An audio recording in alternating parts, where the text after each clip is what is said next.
Welcome to the explainer. Okay, we've all been there, right? You get that light bulb moment, that one brilliant idea that feels like it could change everything. But how do you keep it from just fizzling out and staying a dream? Well, today, we're going to unlock the two fundamental keys that turn any vision into a real, working thing. You know the feeling. It all starts with that spark. Maybe it's a new app, a community project you want to get off the ground, or a business idea that could be a total game changer. The energy is just electric, right? You feel like the potential is absolutely limitless. And then you hit the wall. The big how.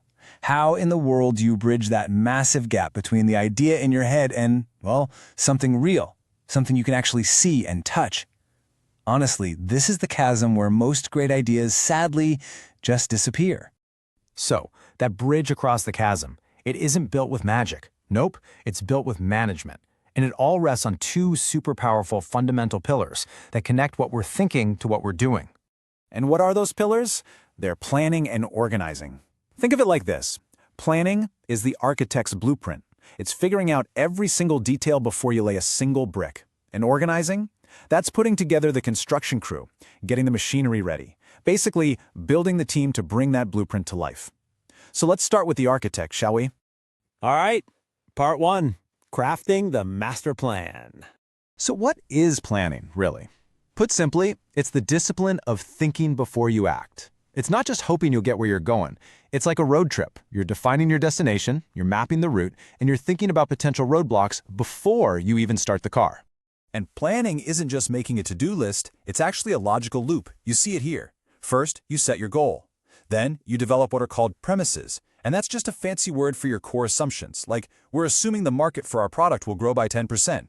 Based on that assumption, you look at your options, you pick the best one, you put the plan into action, and then, and this is key, you follow up to see if your assumptions were right. It's a cycle. It's also super important to know that plans basically come in two flavors. You've got your single-use plans. Think of this like planning a wedding or a specific marketing campaign.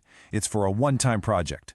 Then you've got standing plans. These are your day-to-day rule books, company policies, daily procedures, the stuff that keeps everything running smoothly over and over again. Any good organization is going to need both. Okay, so your blueprint is done. It's beautiful. But let's be real, a plan is pretty much worthless without a team to actually make it happen. And that brings us right to part two, assembling your team. Organizing is all about creating structure. This is where you figure out all the different things that need to get done, group them together in a way that makes sense, and then, critically, define who's responsible for what and who reports to who. It's how you turn a bunch of individuals into a real, coordinated team. And yeah, just like planning, organizing is a step-by-step process. First, you identify all the work, and you break it down into smaller, manageable jobs. Then, you group similar jobs together into what we call departments, like marketing or finance. After that, you assign duties to the right people, and finally, you establish those reporting relationships so everyone knows exactly who their boss is. No confusion. Now, how you group those jobs leads to two main kinds of structures. On one hand, you have the functional structure. This is the classic setup, a marketing department, a finance department, and so on. It's super efficient if your company is focused on basically one main product or service. On the other hand, you have the divisional structure. This is for bigger, more complex companies. Here, you might have whole divisions for different product lines or different regions, and each division almost acts like its own little business. But here's the thing. It doesn't really matter if you choose a functional or a divisional structure if you don't have one thing nailed down, a clear chain of command. So let's dive into part three and break down the three key elements that hold that chain together. First up, we have authority. Pretty straightforward, right? This is the formal right a manager has to give commands and make decisions. It's the power to tell others what to do.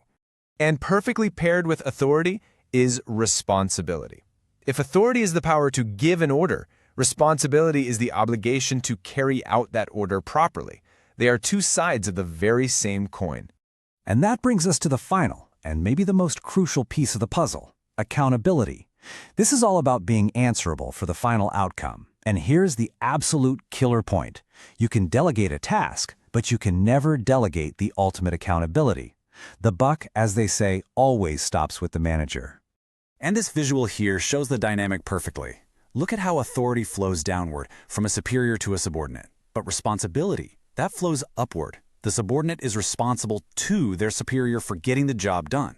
It's this two-way flow that really keeps the whole organization in sync and moving forward. Which brings us to what is basically the golden rule here, the principle of absoluteness of responsibility. You can delegate the authority to do something, but you can never, ever delegate the ultimate responsibility for the outcome. Why is that so important? Because it ensures that for every single task, there is one person who is ultimately accountable. No finger pointing. Okay, so we've looked at the blueprint and we've looked at the machine. Now it's time for part 4. Let's pack up your management toolkit with the most important takeaways. If you remember one thing, remember this core connection. Planning is your blueprint. Organizing is the machine you build to actually bring that blueprint to life. Think about it. A perfect plan with no team to execute it? It's just a piece of paper. And a powerful team with no plan? Well, they're just going to drive around in circles. So let's get specific. What are the key takeaways for your toolkit? Number 1, a great plan is the foundation for any great action. Number 2, a clear structure is what turns chaos into coordinated effort. And number 3, authority, responsibility, and accountability. These are the interlocking gears that make the whole engine run. And please remember, these aren't just corporate buzzwords. These are practical tools you can use for any project, your startup, a volunteer event, even personal goals. So now you've got it. You have the blueprint and you have the tools. Remember that spark of an idea we talked about right at the beginning? Well, now you actually know how to build the machine that can make it real. So the only question left is, what are